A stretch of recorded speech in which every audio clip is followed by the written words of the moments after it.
I didn't know she was here.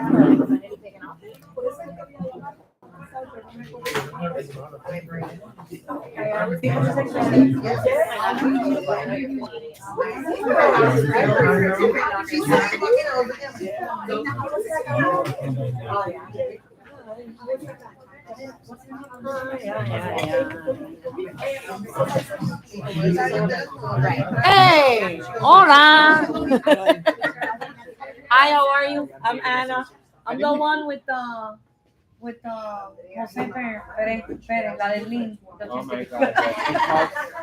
He called yesterday, pobre. He can't find it. No, they got it already, but we don't know. Because I heard Roberto explaining. Yeah, no, they got it. I got it too, pero Because he refied. right, pero no.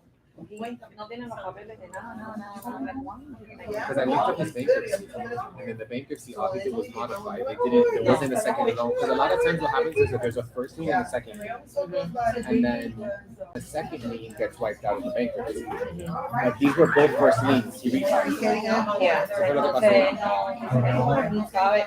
I said, did you ever get like a satisfactory mortgage or something? He's like, amiga, I never got any. Because if I would have gotten it, shit, that's something that, because it's something we keep because I should think that you take that shit out. Yeah, so we have a company, it's actually a third party that they specialize in because all those banks went under. Right. So they know what bank acquired which bank, so they're traced. They've always been successful. I've used them. Can't we sue that bank for not sending them a satisfactory? They're not, they're defunct.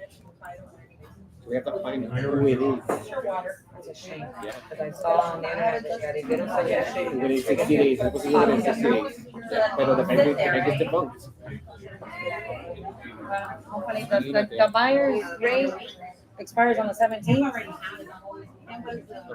Yeah, Roberto's the one that's working on it. Yeah, But it yesterday, expires on the 17th. So if it expires on the 17th, I don't know what's going to happen. and also,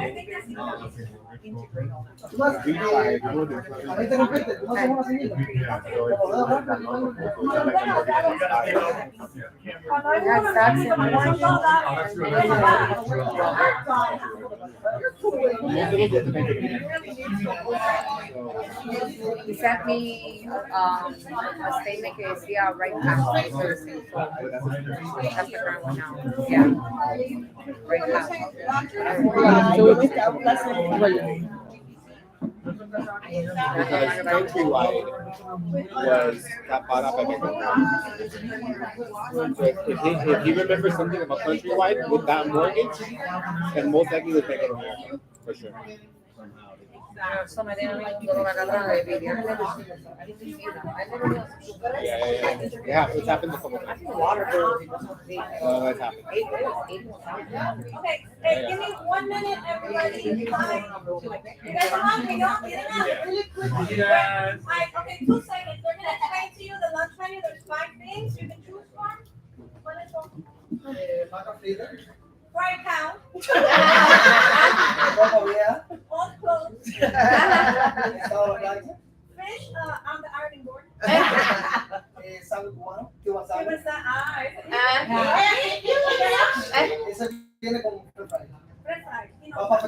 French fries.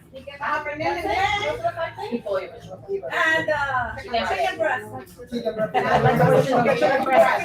And then it has, what is it? You want rice? Beans, if you want. Yeah, mono. There's mono, which is the black bean with the rice, plantains, potatoes, French fries. So, and you can have a drink, mashed potato. Okay, so we're gonna start ordering now. Depends on what you want to learn. Okay. I earned mine already. You have not earned nothing. Sí, chicken tú sabes, viene con arroz, viene con frijoles, viene con tostones, pasta, ensalada, papa frita, sweet plantain.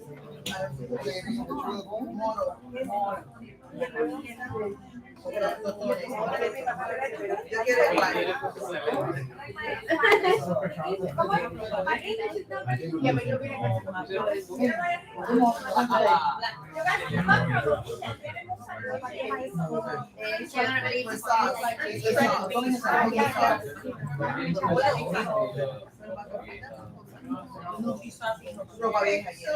everyone, thank you so much for coming today. My name is Olalis Rodriguez, owner of Home Sweet Home Title.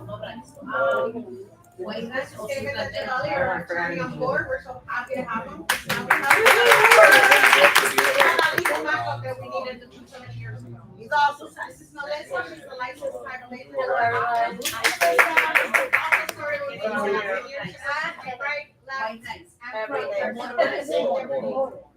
And I wanted to introduce Lily. Lily is our marketing expert. You know, young people help us. She's a little dinosaur now, and I brought some of her business cards. She does videos for homes, social media, all that great stuff that I don't know how to do. So we're gonna order the lunch and then start learning, because usually it's a party, but we want to learn. Right? We have to. Yeah. Oh, there's learning? Yeah. We have to. Okay, so Miss Roba, Y pan con bistec. no, era Cuban time. ¿Quiero ayer? ¿Qué es lo que hay? Necesito de apoyo. Pechuga de pollo, vaca frita, ropa vieja, sándwich cubano, pescado a la plancha. I don't know. Pescado a la plancha.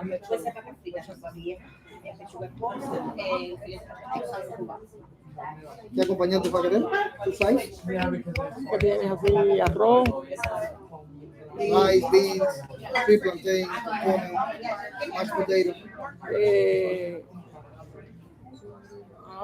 pon mejor el mashed potato en vez de arroz y sí plantain.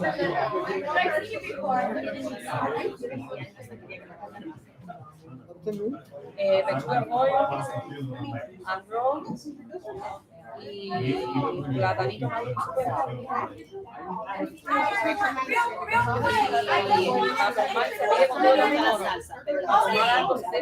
Sí, viene con una soda. Ah, ya, ok, yeah, un solo. Wait, I just wanted to introduce everyone. This is my friend. He just showed up. He's on the veteran sport. Oh, hi, how are you? Thank you for serving. Yeah, retired. Retired Colonel, 30-year Marine, and he runs the Young Marines. If you guys have any kids that you want to put in the Young Marines.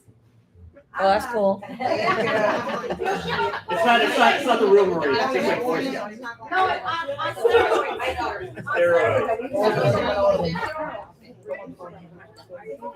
All morning. Back to your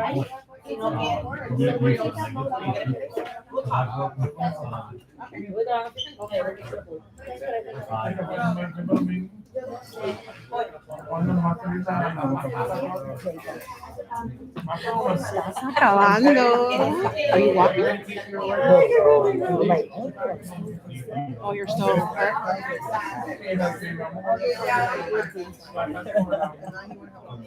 Hey, at least you got that big push.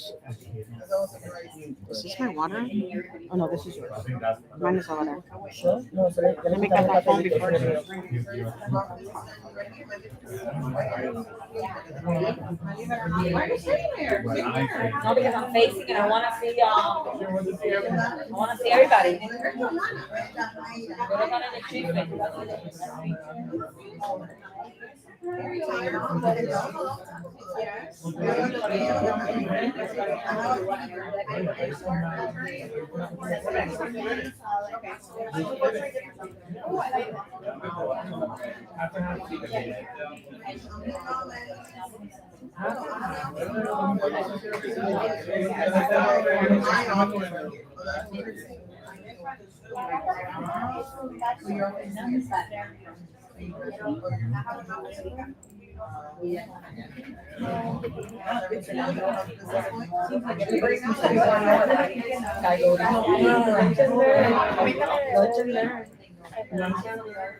Oh yeah, she's happy.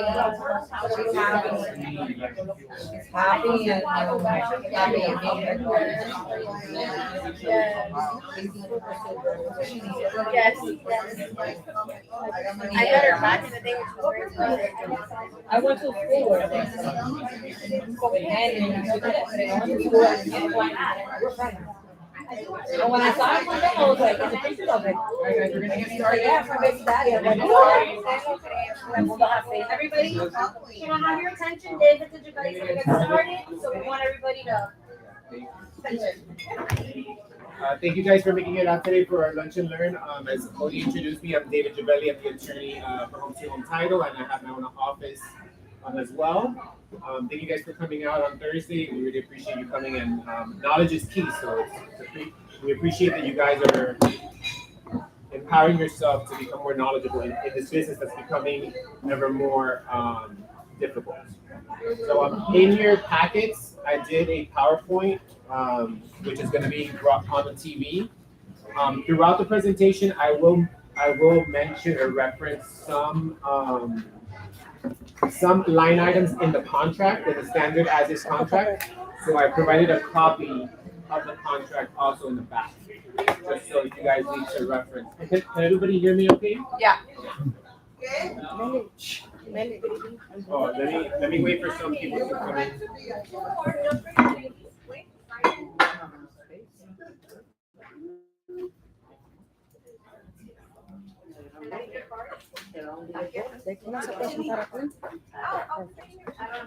Okay, so this is an overview of what I'm going to be talking about today.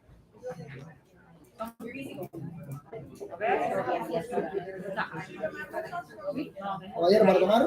¿Para su comida? ¿Qué es lo que tiene? ¿Cerveza?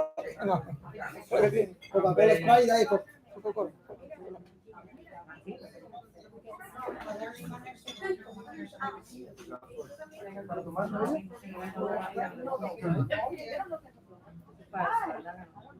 Caballero, ¿para tomar?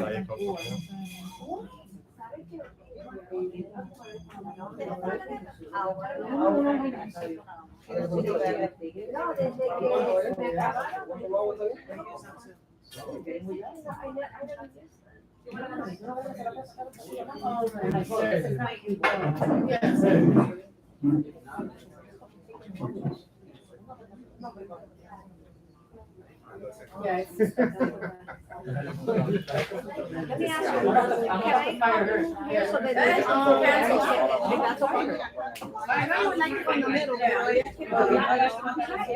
Wally.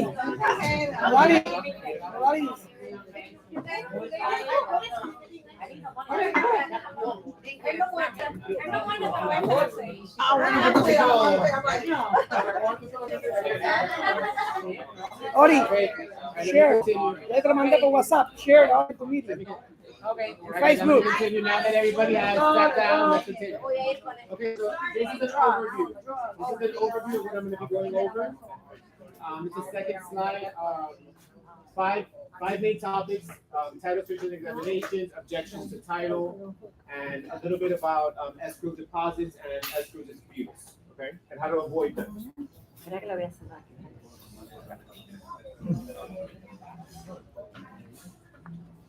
Okay, so when you all yes, yeah, it's on there. There is America's logged in. America's logged in. So yeah, it's working. Yeah. All right. So when you all send us a file, as a title company, we have to.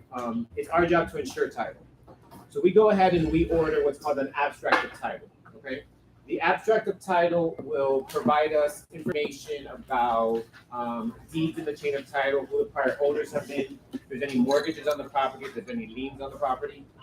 But the abstract of title will only give us what's in the public records, which means that something has actually been recorded in the public records. Somebody has actually gone to downtown with the clerk of the court or done it electronically and has filed this document, whether it's a mortgage, a deed, death certificate, and they've gone downtown and physically stamped it with the clerk, and so it comes up on the chain of title. Okay. That's essentially what an abstract of title is. When you all send us a file, it's our job to ensure title, so we have to pull this on every transaction, okay?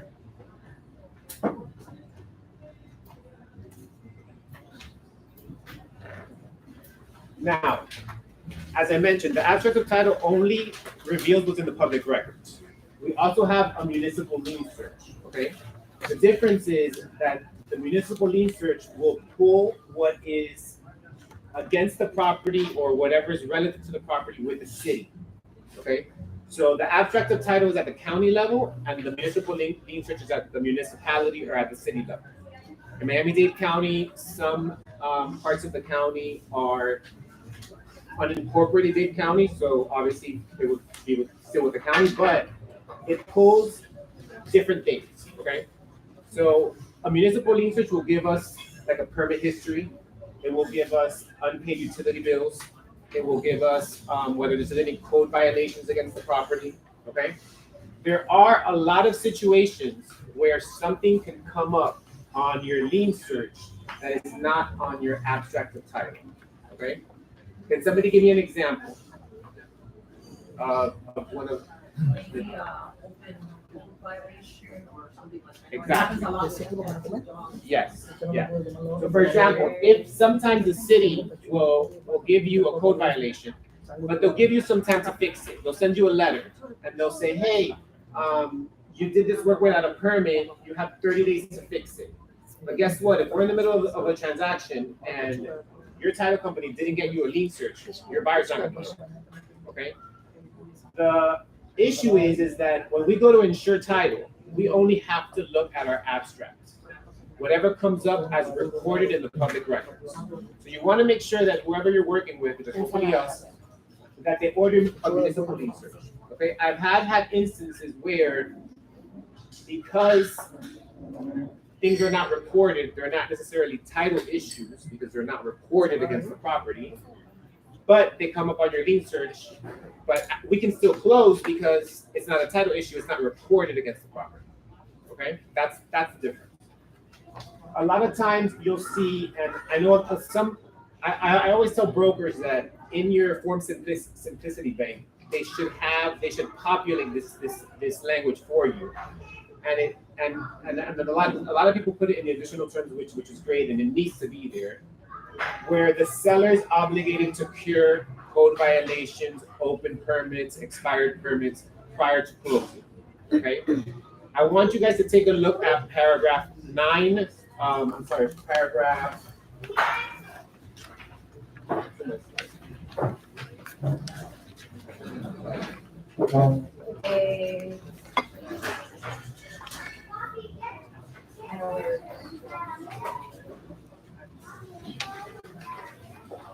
With paragraph 9. 9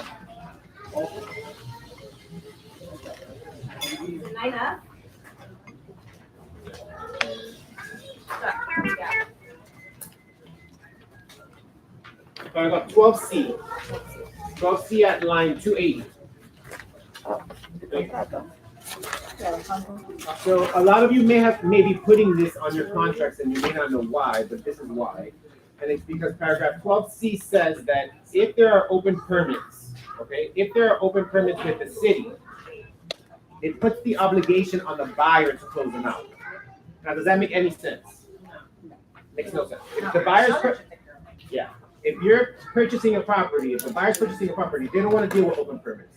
They don't want to deal with expired permits. They don't want to deal with code violations that are at the city level, but the city hasn't gone and filed the lien yet. Okay, so that's the difference between these searches.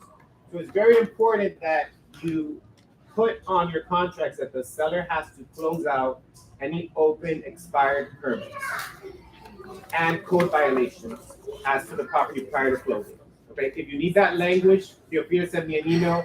A lot of your brokers do populate it for you in form simplicity, at least from what I've spoken to some brokers. If they don't, you may want to talk to your broker because there is a way for them to go in there and physically pre-populate certain fields in form simplicity for you.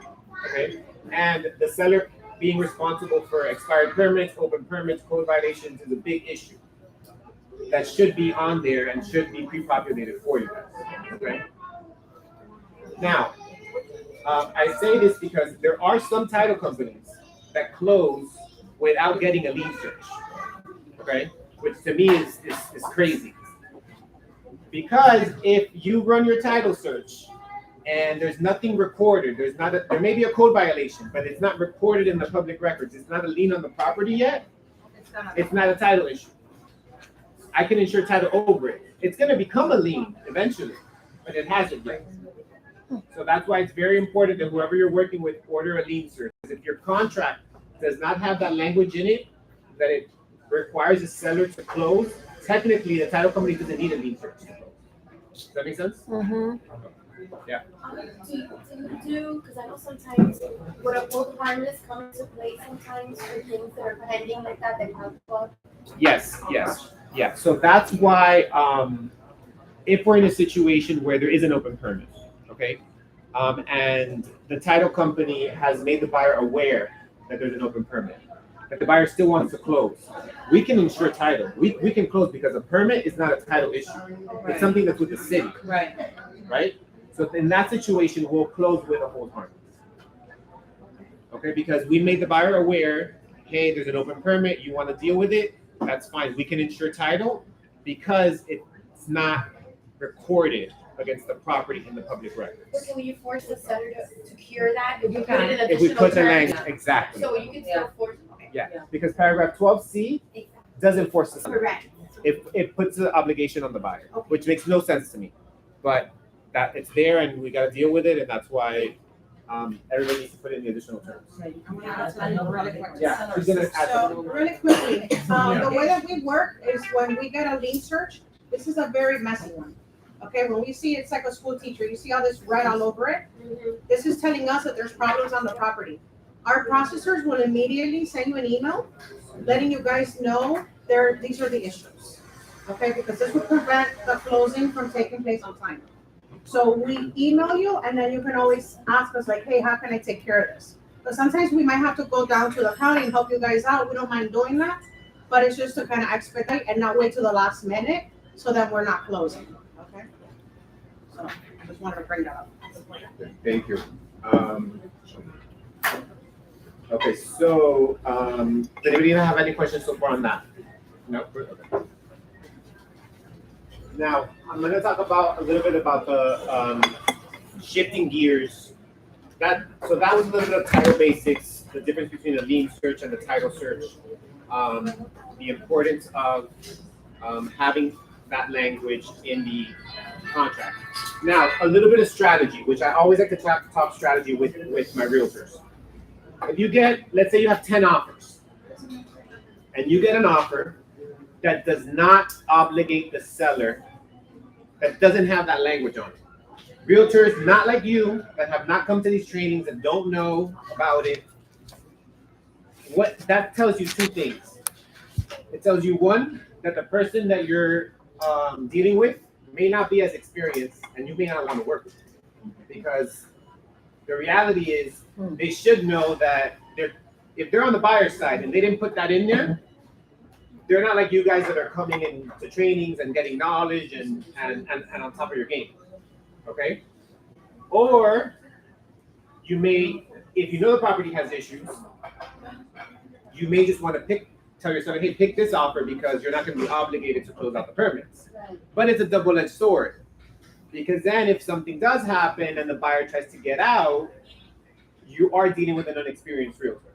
Does that make sense? Mm-hmm. So you got to think about the offers you get in and whether they put it in there or not, because a lot of times I see it come in and there are realtors that I think are experienced and I'm like, they didn't put it in there? Like, what is up with them? And then they're not protecting the buyer, but at the same time, the seller's like, I'm out. It's not on me. So that's just a little bit of strategy that I want you guys to think about, because whenever I don't see that in an offer, I think this realtor may not be the best to work with. Does that make sense?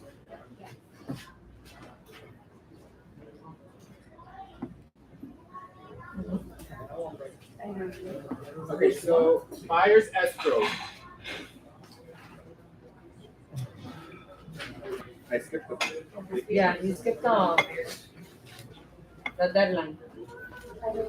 Mm-hmm.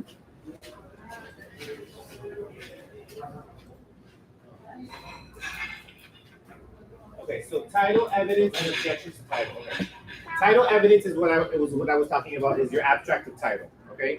When we get that abstract of title as a title company, we formulate or prepare what's called a title commitment. Okay, it's a commitment to ensure title. It tells us what we have to do and what the seller has to resolve prior to closing. Okay. Now, there is and it's in paragraph 18. Well, the deadlines are in paragraph 9. Okay. The buyer has to submit their title objections. Okay. Or the title company has to send their title commitment to the seller. If it's a cash deal, 5 days prior to closing. If it's a finance deal, 15 days prior to closing. Okay. This, by sending the title commitment or by sending your abstract of title, you're telling the seller, hey, here's the title commitment. You got to resolve X, Y, Z for us to close. Okay. Give me some examples of things that the seller might have to resolve so that we can close. Give me some examples. Mortgage payout. Mortgage. Unpaid water. If it's a lien on the property, unpaid water. Okay, perfect. Okay. So, if you're working with title companies that are not looking at this deadline, and a lot of people don't even just pass, because this is like dug into the as-is contract, and a lot of people don't even know what this deadline is. I have realtors that send me timelines when the contracts first start. You create your timeline. Title evidence is nowhere on there. Nobody pays attention to it. Okay, but this is how important it is.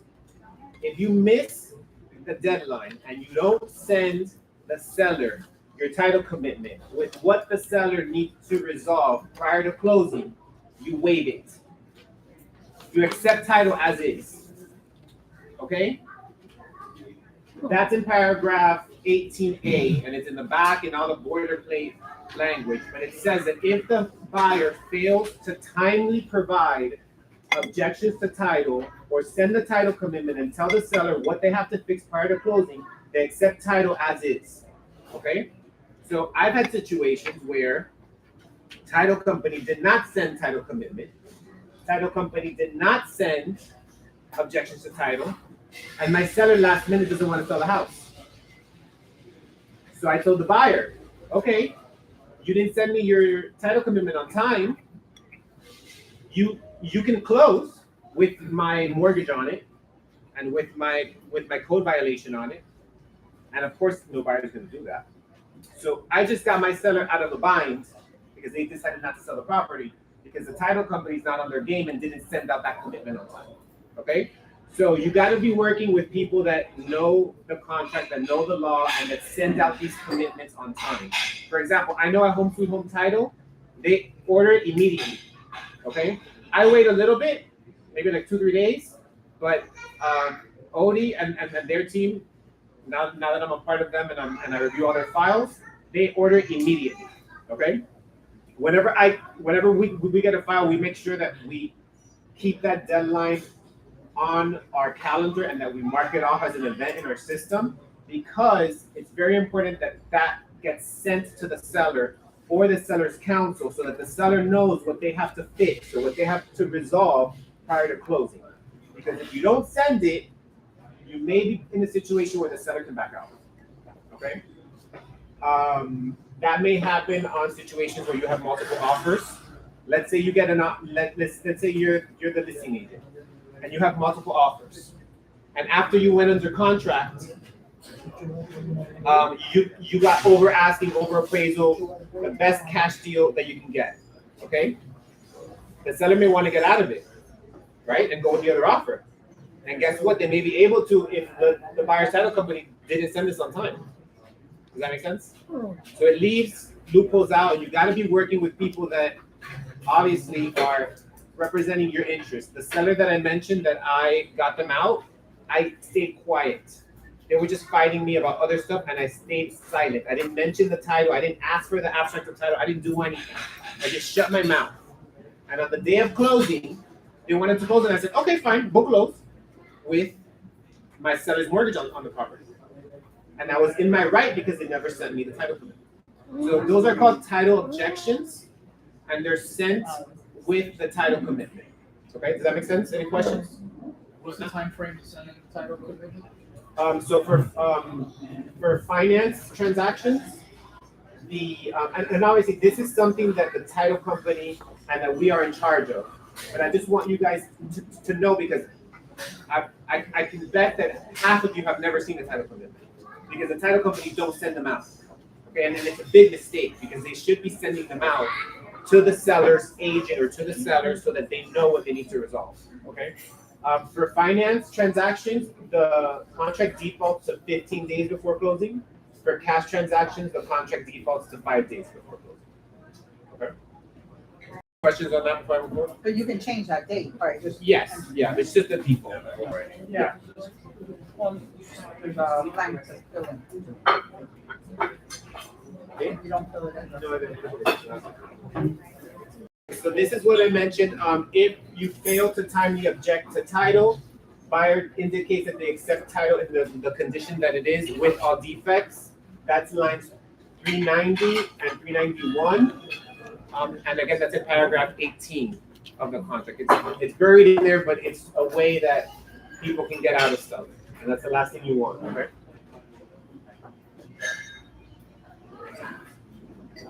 Now I'm at deposits. So deposits, I always like to tell my realtors that I am a pit bull with my clients' deposits, okay? We, at both of our offices, we have timelines where we check in and say, inspection period, financing deadline, the title evidence deadline. And it's really important that better practice that you guys do that in the beginning of your transaction, okay? That you have your, if you have a transaction coordinator or if you do it yourself, make a timeline so that everybody's on the same page, okay? Sometimes we get contracts where they use DocuSign instead of .loop, and .loop tells you what date the initials were put on there, but DocuSign doesn't. So it's important for once you start a transaction that everybody's on the same page as to the effective date, okay? We're in a market now where interest rates are in the 7s, inflation is still high, so now more than ever we have to safeguard our buyers' deposits, because last minute they can't qualify for the loan, and it's more. And we get these referrals from family, from friends. These are people that we know.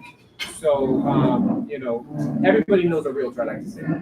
So because more than likely you get these referrals from personal sources, it's really important that you do not put your buyer's deposit at risk. Okay, that's something that in this business, the only thing you have is your reputation. The last thing you want to do is put your buyer's deposit at risk. Okay.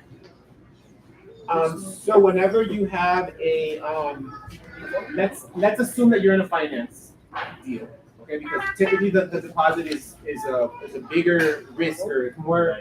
We have to pay more attention to when we're dealing with finance. Okay. The loan approval period in the contract defaults to 30 days. Okay, 30-day loan approval. I want you guys to think of the loan approval deadline as you're clear to close. Why? Because once you pass that deadline, bets are off. Okay, the contract does not differentiate between a conditional loan approval, which is what our lenders send us, and a clear to close. The contract doesn't differentiate between the two. The contract just says loan approval. Okay? Now, within that deadline, if the lender sends out their conditional approval, okay, and the buyer can't resolve all the conditions on the approval, you can still get out, but you got to be within the deadline, okay? So I always like to tell my realtors and my brokers that you got to look at your conditions and you got to make a judgment call, okay? If your conditions come back with you need a credit score 100 points than you currently have, you got to back out, because that's a no-brainer. If your conditions come back and you got to provide a bank statement or proof of funds, that's pretty easy. Okay, fine, I'm going to move forward. Okay, but you got to make a judgment call. You have to deal with people that you can talk to, and you can call up your lender with your buyer and say, hey, let's review these conditions together, because if my loan approval deadline lapses, the deposit is at risk. Okay, back in the old, I want to say like before I was here practicing, I've been an attorney for going on 13 years. Before that, some of my older realtors have told me that if it was a finance offer, even if you passed the period, you can still get it back if you didn't get a clear to close. That does not exist anymore. That's the change, correct? There's a Yeah. change that has recently. Well, the recent change is that Sometimes people don't want to send a loan comment. yeah, so you're supposed to send it. The contract says you're supposed to send it, but like I said, it's a judgment call. You gotta take a look at what your conditions are. Okay. It's actually now loan approval with conditions. Yes. Yeah. And piggyback on that you said, this is what I think. I'm not a realtor. Disclosure. I'm not a realtor. She's a lender. I'm mortgage, okay? So basically, maybe a suggestion may be when we do a loan approval, we do it based on the rate on that day. The rates do change daily from 10 to 11 a.m. So therefore, we qualify that individual on this day with this rate. So it may be suggestion for the realtors to put, hey, somewhere in the contract, rates should not bypass this rate to protect the escrow. Yeah. So there is a It's on the finance. in the On the finance. financing part, right? Yeah. I saw it there in is some a of my place that you can documents. put the rate in. Yeah, I never did. just in case it goes out of wacko and then, hey, I'm out, A year ago, you know? I had taken a class from an attorney about a year ago, and they basically made it seem, and again, this is the interpretation I got in that class, is that once a loan commitment was sent out, even though there was conditions, they're considered that loan approved, so that way the whole approval. Yeah, but that was. So I've spoken to attorneys that think that, but there's actually a line in the contract. I can point And that to. changed recently. I believe it was last year, it changed, right? Yeah, there is a line item that says. So it's line 115. If buyer is unable to obtain a loan approval within the loan approval period or cannot timely meet the terms of the loan approval, buyer may terminate the contract by delivering written notice prior to the expiration of your loan approval period. Okay, so that was a recent change. Prior. Yeah. That's Prior. the key word. Yeah. So I always tell everybody, look at your condition and you gotta make a judgment call. Okay? If you're dealing with a 1099 self-employed borrower that needs a profit and loss and their financials are a freaking mess and their accountant doesn't answer your phone calls, you gotta get out. Okay? Also, because of the market that we're in, the rates are high. It's very difficult to qualify these days. It's not like it was, in 2022, or the rates are very high. It's difficult. Credit card debt is at its highest. Car payments are high. So you gotta, even ever more in this market, you gotta protect your buyer's deposit. Okay. So, some strategy. Because I always like to talk strategy. You're always going to want to have your loan approval period as close to your closing date as possible. Okay? Right. You're always going to want to have your loan approval period end as close to your closing date as possible. Okay? I've had realtors that even put it after the day of closing. And I'm like, good job. You freaking got it. In case you got an But it's tricky to get the offer. Yeah, Yes, but so if Because if I have the setter, I'm gonna look at that and I'm gonna try to make sure it's possible. And this Yeah. market is kind of hard. yeah, but if strategy. Yeah. It's all strategy. So another thing, I've had listing agents that are looking for the loan approval, and they're like, "Where's the loan coming? Where's the loan coming? Where's the loan?" And I'm like, "Shut up! I got that a lot. Like, stop asking." Well, it depends. It depends. Because if you have a seller that needs to move out and that needs to sell, that needs to close, that does not have representing. that does not have multiple offers, that has been sitting on the market for 100 and whatever days, and that needs to close because they need the money, you want to be on top of the loan approval because you want to make sure that buyer is gonna close. Right. But if you have multiple backups and multiple offers and cash offers over asking, don't be on top of the loan approval period. Let them lapse it. Let them lapse it and tell them, because at that point, you're in a position where you can give no extensions and you can go with your backups. Okay, so you gotta think strategy. You gotta always think strategy. But yeah, if you're in a position where you have to extend your closing date or your loan approval period, make sure you extend both. Okay? Because a lot of times people just extend the closing date, but they don't extend the loan approval period. And like I said, once that loan approval period has passed, all bets are off. The deposit is at risk. There are two potential ways out afterwards, and it has to do with the insurability of the property. Okay? It has to be property specific. So for example, if you're in a condo and the condominium hasn't been approved, okay? That's a property specific issue that does not have to do with the financial capacity of the borrower. That is different. Okay? If your property can't pass the 4-point and is not insurable, that's a property related issue. We can back out. Okay? But it has to be related to the property. If it's not related to the property, after your loan commitment deadline is done, you're out. I have a question. So on the 4-point insurability, is that not part of the inspection period or no? You can use it after the inspection period. So if you have a finance offer, okay, and you're past your loan approval period, okay, the deposit's on the line, okay? And I passed my inspection deadline. If you pass your inspection deadline, if the property is not insurable to the lender's satisfaction, you can get out. The deposit is safe. Don't you have to disclose that after the inspection period and fix the 4-point? No, but that's something that later on that I'm going to talk about. That as a listing agent, you want to ask and make sure that the buyer has been able to secure insurance, because they can get out. They can get out. That's line.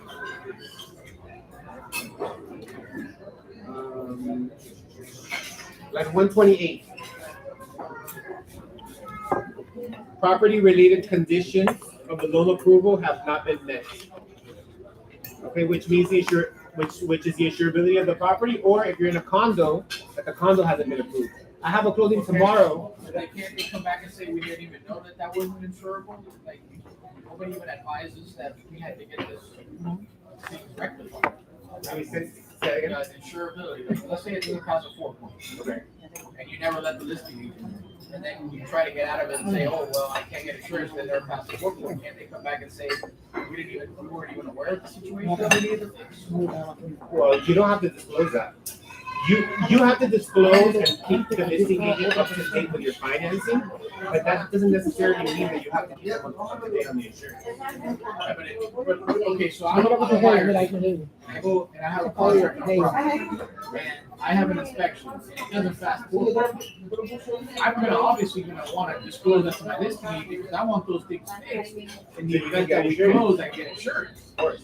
So it would actually even have to fall on them not fixing those things. Yes.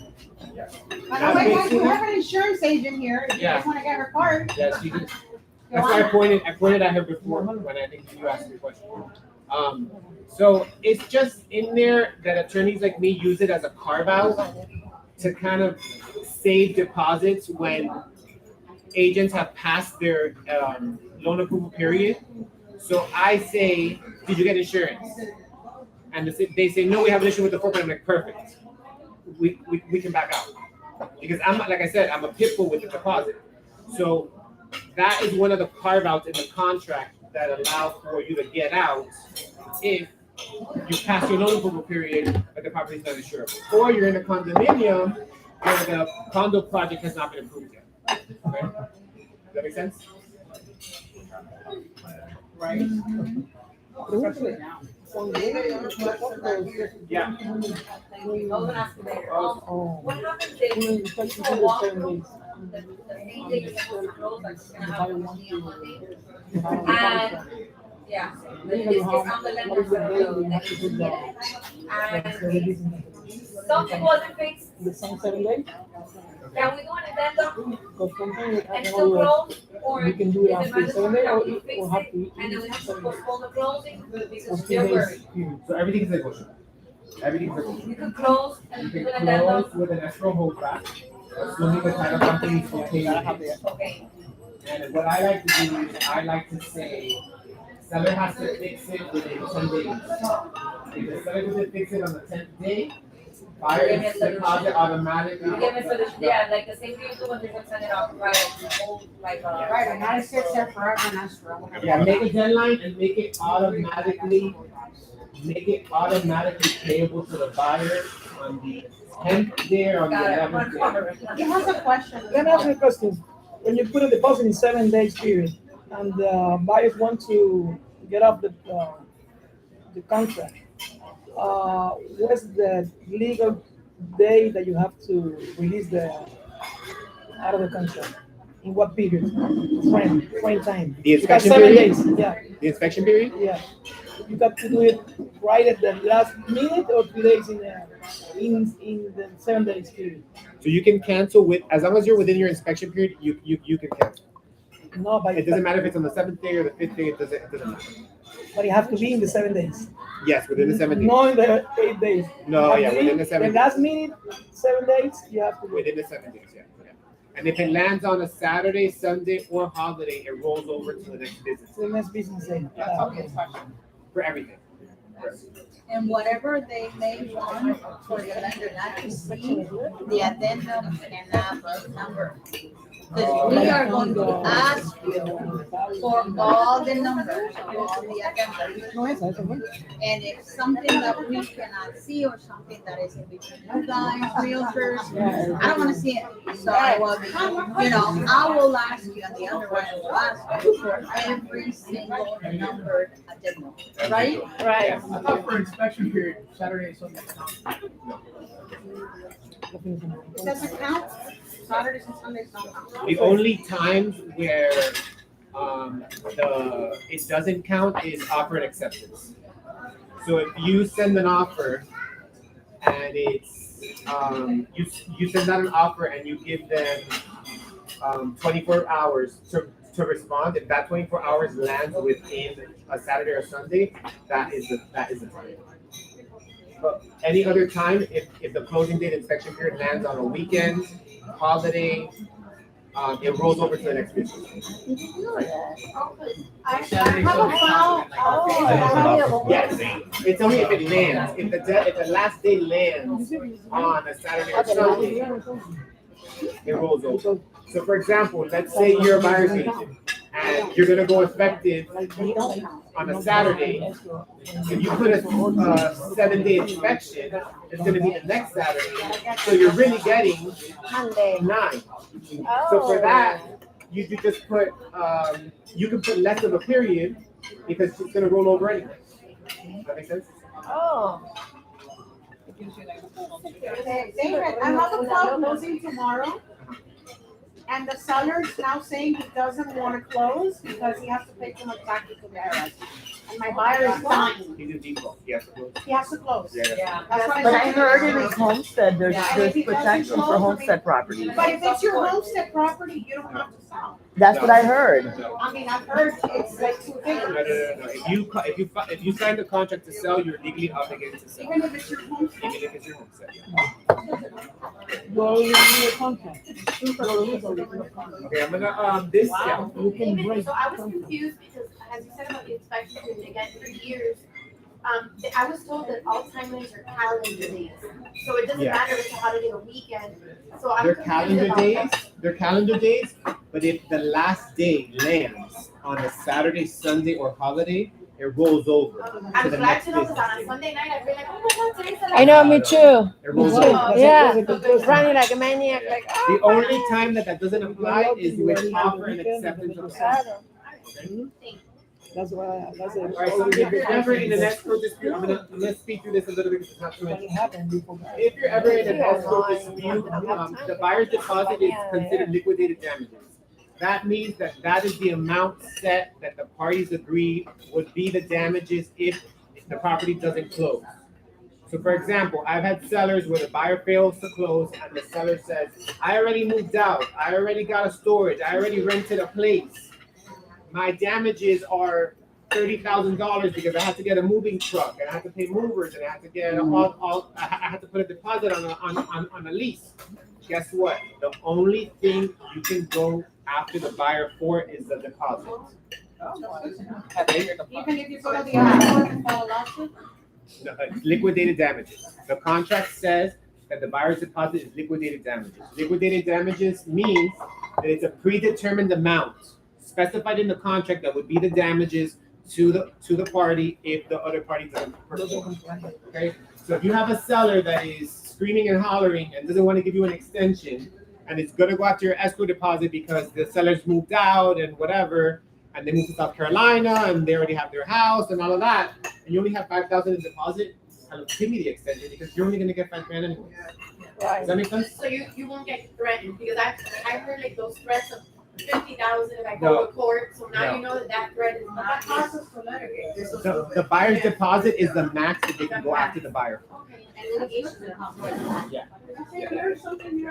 Also, if you're on, so that's the buyer side. If you're on the listing side, like I said, strategy, and you have a seller that's moving out, you may want to ask for a bigger deposit because your seller's damages are going to be more in that situation. Does that make sense? If you're in an escrow dispute, formal demands are required. You have to send the formal demand. Be careful as realtors to send this demand because you may be acting in the capacity of a lawyer and it's unauthorized practice of law. Okay, so immediately if you're in an escrow dispute, you need an attorney. Okay, that's why you need to work with that's why you need to work with title companies that have attorneys. Okay, I know that in Florida it's not required, but this is legal stuff, guys. This is legal stuff that we're dealing with. It's not. In Florida, you don't have to be an attorney to have a title company, but it's really important that you have an attorney in house because this is detailed stuff.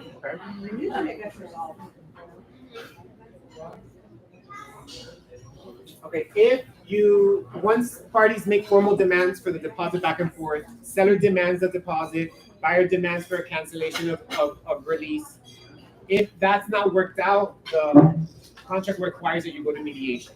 Okay, mediation, if nobody's ever been to one, it's a confidential settlement conference where a third party, unbiased, neutral party is there to help the people work it out.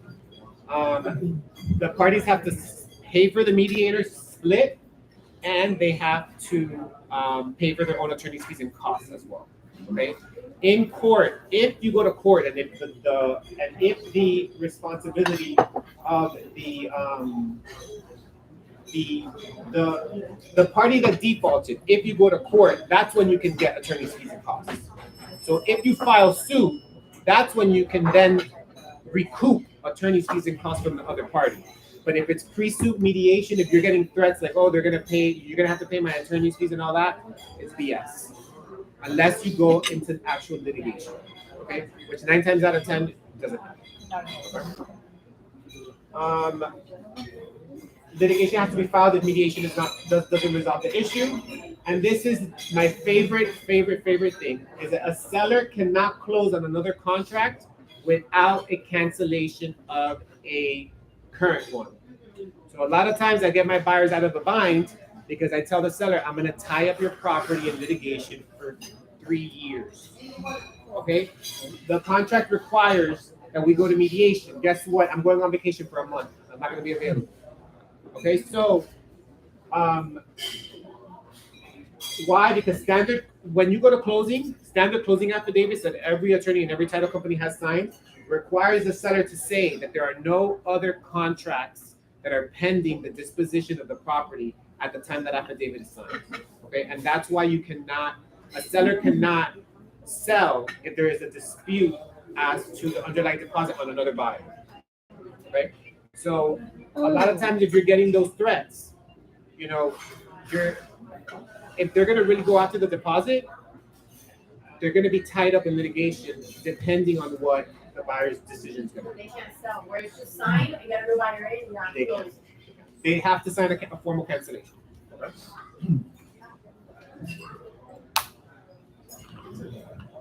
And now little tips and tricks to wrap up. These are some of the tips that I recommend to realtors to avoid escrow disputes. So I went over escrow disputes, I went over deposits, but obviously we don't want that. The goal is to obviously close and get to the closing table and get paid and have everybody happy, okay? So I went over them because we have to know about them, but this is actually some tips and tricks on how to avoid these issues, okay? Like I mentioned, if you see that you're in a situation where your loan approval comes back and it's crazy and it's asking for a bunch of stuff, back out. Okay? I like to say it's a judgment call. Talk to your lenders, go over your conditions, go over your loan approval, and if it's not feasible, you know the buyer's not going to come up with $100,000 that he needs to put as a down payment because his ratios are off. Just get out. Okay?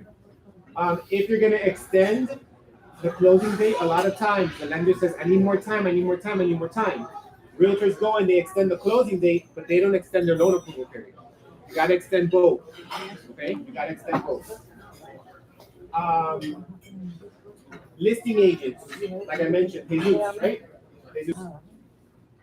This is what I mentioned that we're going to go over. Sellers should always confirm there are no property-related issues affecting the closing. Okay? So make sure that the buyer has been able to secure insurance. Ask if the condo has been approved. Okay? Because the buyer can get out if those two issues are not met after their loan approval period has expired. So as a seller and as a listing agent, you want to make sure that the buyer has been able to get insurance and that the condo has been approved. Sometimes you go into an HOA or condo and gotta be approved by the association. What if your buyer has already applied and done everything in a timely manner, but they have not responded? Is that a way of getting out of it also? Yes, the contract is contingent on association approval 5 days prior to closing. So if you're in a situation where the seller's threatening not to give an extension, but because the buyer hasn't been approved, the contract provides that it is contingent on association approval.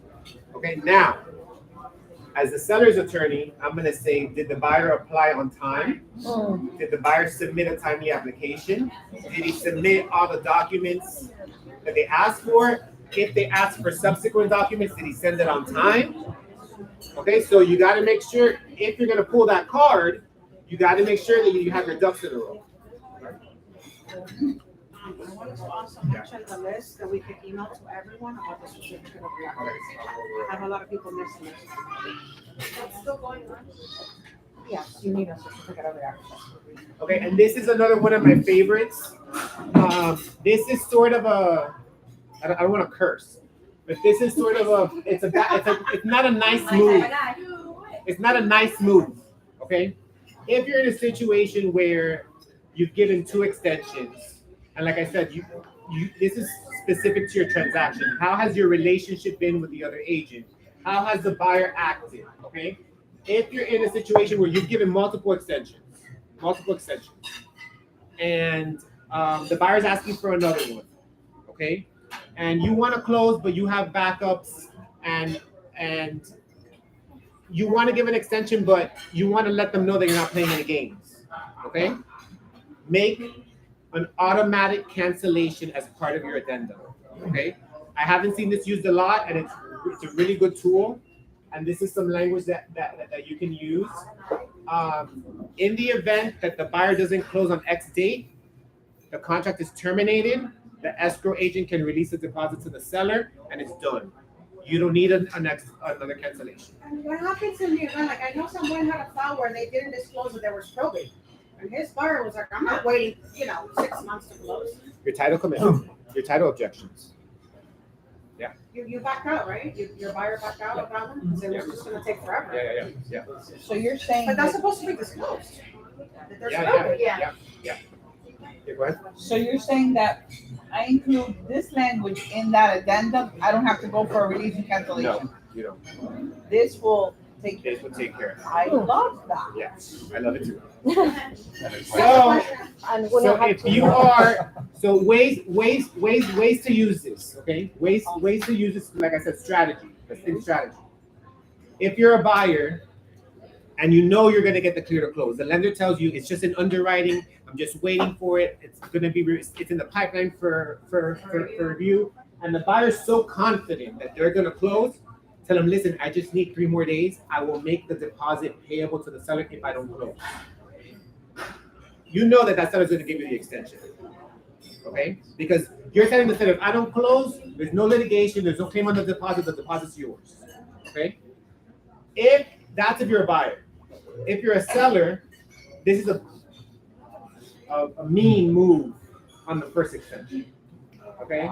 If I'm a buyer and the seller and the listing agent comes back to me with this on the first extension, I'm finding my way out because these are sharks. Yeah. Does that make sense? Okay. So if you're a listing agent, use this like on the 3rd time maybe, okay? But it's a tool that you can use that I love and make sure that you put in there that the escrow agent is indemnified and held harmless for complying with the terms of this addendum, okay? Because you don't want to put your escrow agents on the line, okay? Because if you don't have this on there, the escrow agent may be like, well, it technically doesn't direct me as an attorney to release it. It's kind of vague. I still need a release and cancellation. You know, it's kind of so. But with this language, your escrow agents are directed to release the deposit. Or just use David. Yeah. See, my question is, in the new contract, it says somewhere that extensions are automatically for a week. So if That's you use for- this, does that override that? It says that anything that's pending, they get an extra 3 to 7 days or something like that? Yeah. So that is for TRID, for Okay. CFPB. But this language will override that. Okay. Yeah. Oh, but going with that though, if you're getting an extension, and the extension just says the contract closing date is hereby extended to X, okay? I would put in there no further extensions pursuant to that paragraph that you're talking about.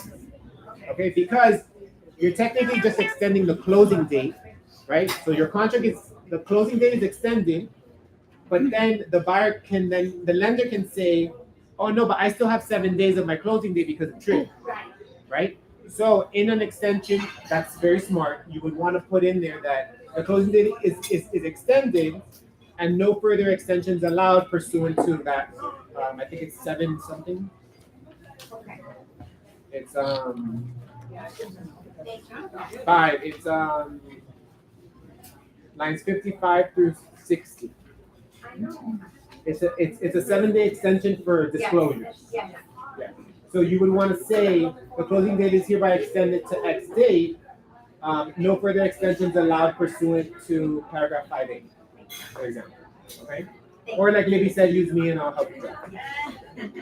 Can I say something? Sure. Going back into the condo section, if you guys don't want to lose the transaction, you should ask your lender, your loan officer, have you exhausted?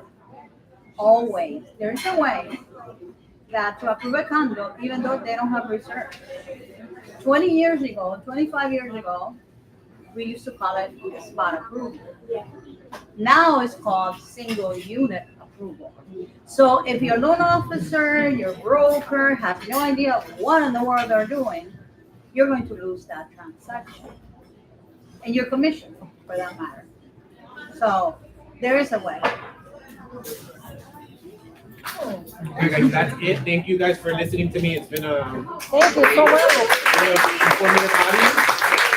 Oh, Odalis, you want to talk about the Well, I just wanted to mention the certificate of reoccupancy because a lot of people miss it. So it's not a title requirement anymore for us. for us? It's not. It's not a requirement for us on title, but I have a list that we created. So like, certain cities require a certificate of reoccupancy. And this is something that, you should get, because in the past I've seen where they don't get it.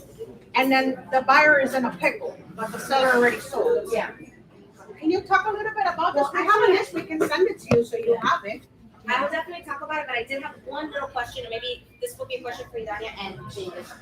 With regards to that loan commitment, 30 days is the Default. date that the default date. What about if it's a condo? You know, condo approvals take forever. Century Village, for example. Yeah, they we're working take on Century forever. Village. What if you get denied? Like the buyer gets denied?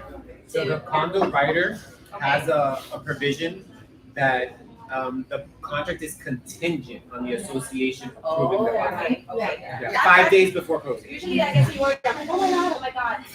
Okay. So if you guys need this list, we'll email it to you. We're always updating it, just shoot me a quick email. And again, we're 24/7 on, even for me, myself, I'm Monday through Sunday. So you guys can call me at any given time and I will answer. All right, guys, thank you so much. Thank you. Thank you. We're gonna do some raffles. You guys Did have everybody put their business card in the? If they don't have it, then do their card. Just write their name. Okay. You guys have any I want to love them. Joanna,